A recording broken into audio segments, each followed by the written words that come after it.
ብለውት ነው ያመጡት እና ሉልን ለምን ተቀረጽኩኝ ምናምን ብሎ ነበር። በመጨረሻ ሲገባ ጊዜ በጣም ደስ ብሎታል። አለቀሰ። ግን ማለት ጭራሽ ያልጠበቀው ነገር ነው አዘጋጅቶ የጠበቁት። እናቴ እዛ ጋር ትገኛለች ወይስ ማህሌት ምንም ነገር በዚህ ባለሁበት ስቃይ ይሄ ደስታ ያለሁ ብዬ አልገመትኩም ነበር። ሲጀመር እኔ አንድ ቀን ልደቴን አክብሪም አላቅም ነው ያለው። ሲጀመር ልደት ያን ያክል ባይከበርም ያን ያክል ተፈላጊነት ባይኖርም ግን እነሱ ያው በልደት አሳቡ ይሆናል ሊያስደስቱ ፈልገው ይሆናል። ስለዚህ ሉል እንኳን ደስ አለ። በጣም ደስ የሚል ካሜራ ተሰጥቶታል። የኤልሳን አባት ወይም አቶ ተፈሪ ምን የመሰለ ካሜራ አዲስ ካሜራ ገዝቶ ሰጥቶታል።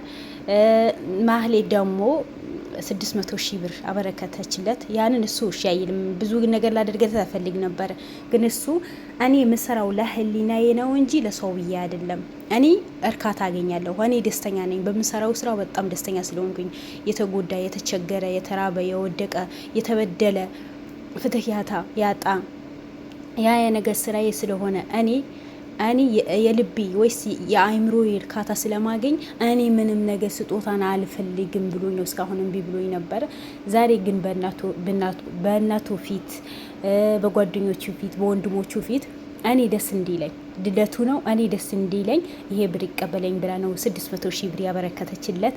ያ 600,000 ብሩ ሉል ደስተኛ ባይሆንም እሺ ብሎ ግን አሁን አመት ባል ስለመጣ ቀጣይ አመት ባል መጥተዋል። ያ አመት ባል ደግሞ ብዙ የተቸገሩ ጎዳና የወጡ ዶሮ መግዛት የማይችሉ የኔ ቢጤዎች ስላሉ ለነሱ ማበረከት አለብኝ፣ በእኔ ስም ለነሱ ስጭልኝ ነው ያላት። እናቱም ደግሞ በዚህ ነገር በጣም ተስማምታለች። እናቱ ደግሞ በጣም ደስተኛ ሆናለች። በቃ በዚህ ልክን ሰው ሲወደው እንወድሃለን እናከብርሃለን ብሎ ይህን ያህል ምስጋና ሲሰጡት እናቱ በጣም ነው ደስ ያላት።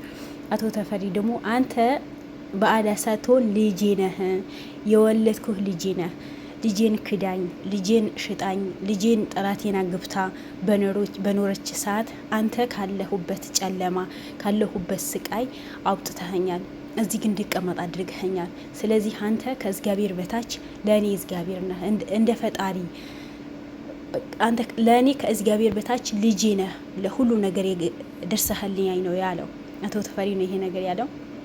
በእርግጥ ሰው ካላህ በታች ሰው ለሰው መድኃኒት ነው። መጀመሪያ ለኛ መድኃኒታችን አላህ Subhanahu Wa Ta'ala ነው። ግን ከኛ በታች ደግሞ ሰው ከአላህ በታች ደግሞ ሰውን ያስፈልገናል። ሉል ደረሰላቸው። ሉል ቢልክላቸውም አላህ Subhanahu Wa Ta'ala ሉል ቢልክላቸውም ሉል ከዛ ካሉበት ጭንቅ አወጣቸው። ሉል ከዚህ በላይ የሚገባው ልጅ ነው። ምንም ነገር ሳይመስረው ህይወቱ ሳያሰዝነው አሞት እንኳን ሐኪም ቤት ሳይሄድ ይህ የኔ ጉዳይ ነው እናቴ ጨነቅብኛለች እናቴ የሆነ ነገር ትሆንብኛለች ሳይል ቀና ደፋ ብሎ አንገቱ ደፍቶ ተወጥሮ ጓደኞቹን ወጥሮ ስራው የሚሰራ ጀግና ነው። እኔ ለሉል ቃላት የለኝም። ሉል በርታለን። ዛሬ ደስታህን እኔም ደስታዬ ነኝ። በጣም ደስ ነው ያለኝ። በርታ።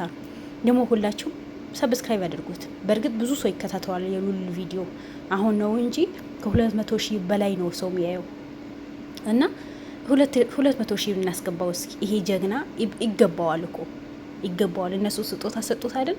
እኛ ቪዲዮን የምናየኛ ደግሞ እሱን ማበረታት አለብን። በቃ ለሰው መድኃኒቱ ሰው ነው። ራስ በራሳችን ተያይዘን ብናድግ ምን ችግር አለው? ምቀኝነት የት ያደርሰናል? የትም አያደርስም። ሉል ምቀኛ ቢሆን ለሰው ነገር ምንም ነገር አያገባኝ ቢል ዛሬ አቶ ተፈሪ ወይም የኤልሳ አባትን እኮ በዱንያ ላይ አናገኛቸው ነበር። ማህሌት እንደዚህ ቁጭ ብላ በወንድሟና በራሷ ስም ሉልን አታመሰግነውም ነበር አይደል እንዴ? ሉልን ስለደረሰላት እኮ ነው። አላህ ሉልን ልኮላታል። በሉል እጅ እንድድን አድርጓታል። ስለዚህ ምን ችግር አለው? በቃ እንደሱ ጥሩ ብንሆን ጥሩ ስራ ብንሰራ ምን ችግር አለው? ጥሩነት ለራስ አይደል? መልሶ ለራስ እኮ ነው ይከፍለው። ሉልን ህይወቱ አሳልፎ ሰጥተዋቸው በማህሌት ምክንያት ምን ያክል እንደተሰቃየ እናውቃለን። ከከብቶች በረት ነው የታሰረው። ብዙ ስቃይ ብዙ መከራ አይተዋል። ያው በአቶ ተፈሪ ጉዳይ ላይ እንደምታውቁ የሰው ህይወት አልፈዋል። እነሱም ተጎድተዋል። የቴዲ ቤተሰቦችን በመድኃኒት እንዲገደሉ ወይስ እንዲመረዙ ተደርጓል። ሉልም ቢሆን እንደዛ ያ ሁሉ አሳልፎ ለሰው ጥሩ ነገር በመስራት እኮ ነው አይደል እንዴ? ስለዚህ እኛ ለምን ለሰው ነገር ጥሩ ነገር አንሰራም?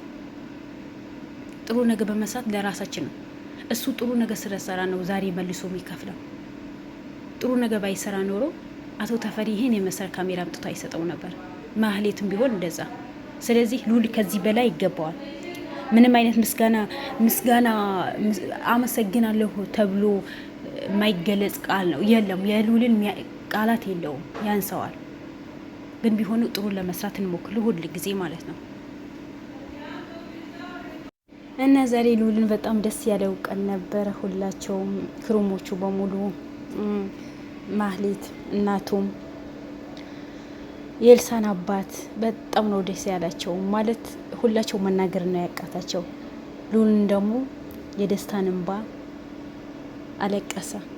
ምንም ያላሰበው ነገር ምንም ያልጠበቀው ነገር ነው ያስደሰቱት። ጓደኛ ተሰባስቦ እንደዚህ ሲያስደስታችሁ ደስ ይላል። በጣም ነው ደስ ያለኝ። የምር በጣም ደስ ብሎኛል።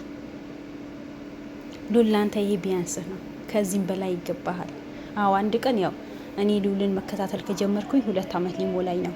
አንድ ቀን ልደቴ ብሎ ሲያከብራ አላየሁትም። አንድ ቀን ሁሌ በስራ ነው፣ ሁሌ በስራ ይወጠራል እንጂ አንድ ቀን ልደቱ ብሎ ሲያከብር አይቼው አላቅም። ግን ዛሬ በጓደኞቹ እኔ ልደትን ማክበር ጥሩ ነው ወይ ማለት አይደለም። ልደት ጥሩ እንዳልሆነ ነው ማውቀው።